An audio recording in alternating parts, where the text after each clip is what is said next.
At first, there were no human rights. If you were in with the right crowd, you were safe. If you weren't, well, you weren't. But then a guy named Cyrus the Great decided to change all that. After conquering Babylon, he did something completely revolutionary. He announced that all slaves were free to go. He also said people had the freedom to choose their religion, no matter what crowd they were a part of. They documented his words on a clay tablet known as the Cyrus Cylinder. And just like that, human rights were born. The idea spread quickly to Greece, to India, and eventually to Rome.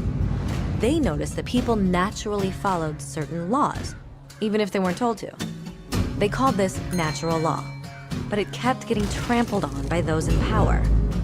Not until 1,000 years later in England did they finally get a king to agree that no one can overrule the rights of the people, not even a king. People's rights were finally recognized, and they were now safe from those in power. Kind of. It still took a bunch of British rebels declaring their independence before the king got the point that all men are created equal. Which isn't to say he liked the idea, but he couldn't stop them, and America was born. The French immediately followed with their own revolution for their own rights. Their list was even longer, and they insisted that these rights weren't just made up. They were natural. The Roman concept of natural law had become natural rights. Unfortunately, not everyone was so thrilled. In France, a general named Napoleon decided to overthrow the new French democracy and crown himself emperor of the world. He almost succeeded, but the countries of Europe joined forces and defeated him. Human rights was again a hot topic. They drew up international agreements, broadly granting many rights across Europe. But only across Europe. The rest of the world somehow still didn't qualify. Instead, they got invaded, conquered, and consumed by Europe's massive empires.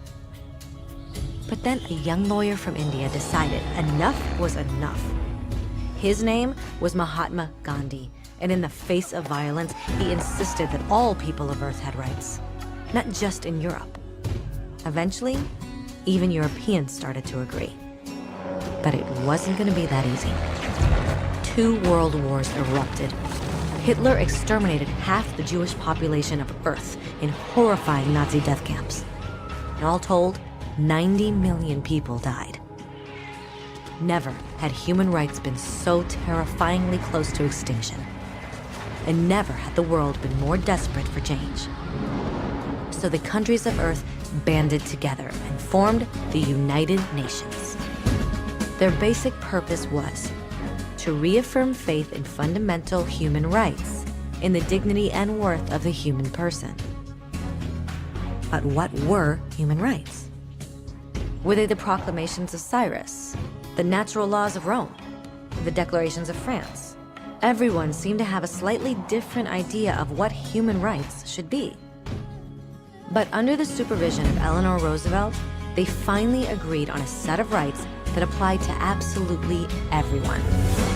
The Universal Declaration of Human Rights. The French concept of natural rights had finally become human rights.